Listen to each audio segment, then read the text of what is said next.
into personality theory, which we both love. Yep. With personality theory, you guys, we have traits. So this would be things like, there's 10 personality disorders and 3 clusters. I go over them in different videos on my channel if anybody's interested. But for this one, we would be looking at cluster B.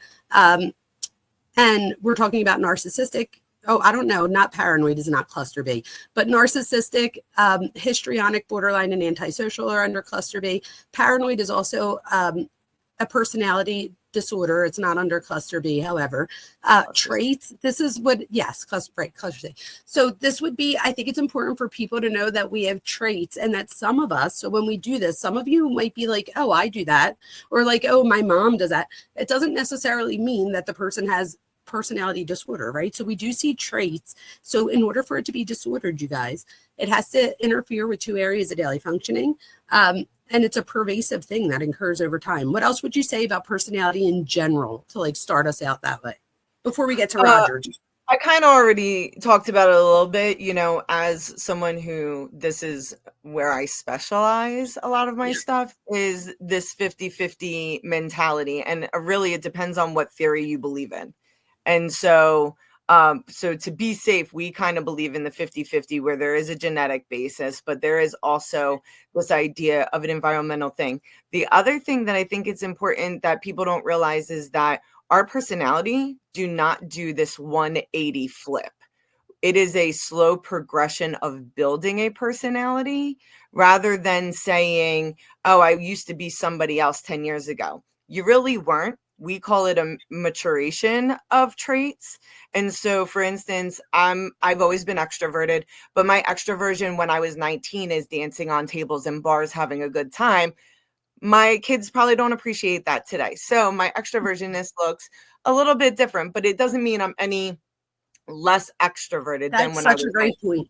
And so I've just matured it to match society, match who I believe I am as a person, those types of things. So it's not like being age appropriate, right? So your development comes into it as well. Correct. So there is a developmental progression of these, but it's not like, so, a lot of these traits I think Rodgers had, maybe you couldn't recognize them because some of these actually blend with adolescence. And this is why we normally don't diagnose a personality disorder until you're 18 at least, because we know that your brain is still progressing, it's still developing. And there were a time where I was like, oh my God, I have histrionic. No, I don't.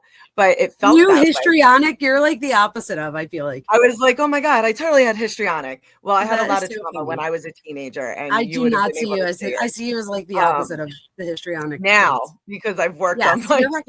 So, but I think that's a good point, right? Is that it was part of your development and it was part of your external experiences, but your internal. So epigenetics, right? So we have that internal working model as well that helped you see through that to where so much so that today I'm like, what? Like you thought you were histrionic, like of all people, like there's no way you identify with that. So it's amazing to see how, but again, that would be part of our environment as opposed to the things that stayed stable because of personality traits.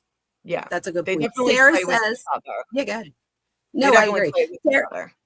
1,000%. Sarah says, appreciate the time and knowledge of both doctors. Welcome to the house, Dr. Schultz. So glad to have you back. Thank you. So there you go. I love being here. Just loving you. I love that.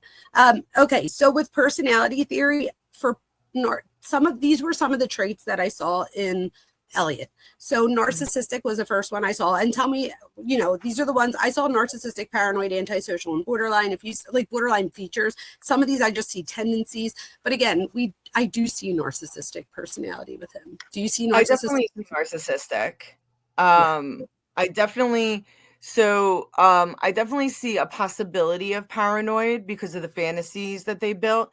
If we're going off of the new descriptions of personality disorders, paranoid personality disorder no longer exists in the upcoming DSM. That's going bye-byes. Borderline, I definitely see could be a possibility, but it's so hard with the narcissistic aspect. Because it could be a borderline like substate type thing. Correct. I'm not sure if I'm there with the antisocial because I know what you're getting at with that. because I do think he's lacking in empathy and all of that kind of stuff. But I feel like a lot of the things that would equal under antisocial would equal under the narcissism better, which would kind I of see, void like it the out for me. manipulation and stuff like that. I see what you're saying. Like Yeah, it could still be manipulation would go under. narcissistic. Right. I see. I think I was thinking more like anti-society. Yeah, definitely anti-society. But again, that's a good point in that, like I was saying too, that not all of these necessarily, because I do think that there are antisocial traits. And again, none of the, like, we're not saying, I think we both agree that we both see narcissistic personality disorder. And I think some of these other things I see as traits. So paranoid traits, antisocial traits, borderline traits.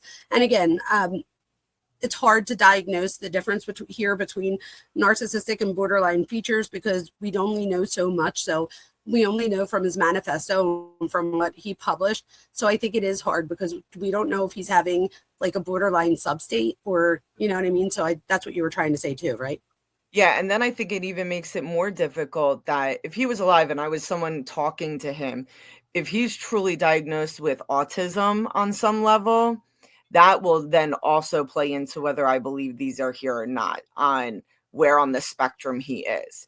Because if he's a little bit more severe than he let on, that some of these may not be valid, but at the same time, they could be enhanced because of the autism. Great point. Great point. For narcissistic traits, I have grandiosity, entitlement, sensitivity to criticism. So he was very sensitive to criticism. He did not take criticism well. And I call him, he would be something like an injustice filer in my eyes. I just made that up. But just like, I think of somebody with like a filing cabinet that has the word injustice on it. And he just kept filing all the injustices instead of like working through them and then putting them aside or learning something from a situation. It was like he just kept putting them in his like filing cabinet of injustices. And then at some point it was just too much for him and he just felt like completely rejected. At least that's what I think. Would you add anything to that? No, I agree, because I think what happened was with that filing system, and then you go online and see that other people have that same filing system, it validates for him and then gives him that entitlement that's already there with the narcissism and elevates that, and it just becomes a hot mess. 1,000%. 1,000%. For paranoid tendencies, I put belief that women and peers excluded and mocked him. And it wasn't just a fear, you guys. It was like that was like he was paranoid about it. Like he thought that that's what was happening. So if he went to go see a sunset and people were kissing, he like thought that they like were purposely there to like destroy his night. Yeah. Which is a paranoid thought, right? Because they don't even know that he's in the background taking creepy videos. And I think like this is such the hard thing about personality theories too, because that idea, I also think it's under paranoid, but you could cross off paranoid and have it as part of the narcissistic traits as well, because he's living his own fantasy. He thinks he's the best. How dare you ruin my perfect night because this was for me? So it personality theories. You're right about that. I do agree with that. Crazy. No, I do agree with that. I totally agree with that. Which is why also too, right? We have tendencies and not disorder for all of these. Antisocial tendencies, I just put aggression, lack of empathy, manipulation, but again, that could also fall under narcissistic. And then for borderline features, I put intense rejection, sensitivity, unstable self-image. So, and at the core, borderline is a fear of abandonment. And I think that we see that throughout his entire existence, right?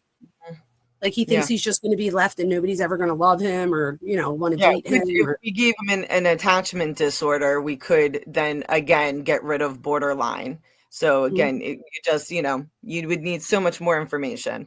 Absolutely, you guys. And I think that's important. The only one here that I think I would, if I were seeing it, like if everything I knew right now, the only personality disorder at this point that I really feel comfortable saying I think he has is narcissistic. The rest of them are traits. And do you agree with that? Like, I don't see full-blown disorder of any of the other things. No. Yep. So but I do see sometimes with narcissism, we do see borderline substates. So, you know, where somebody just like explodes, you know, in that moment. So I think that, again, like you said, we don't know enough to say for sure that it's anything else. We also don't know enough to say for sure because we can't really diagnose him. But we're saying with our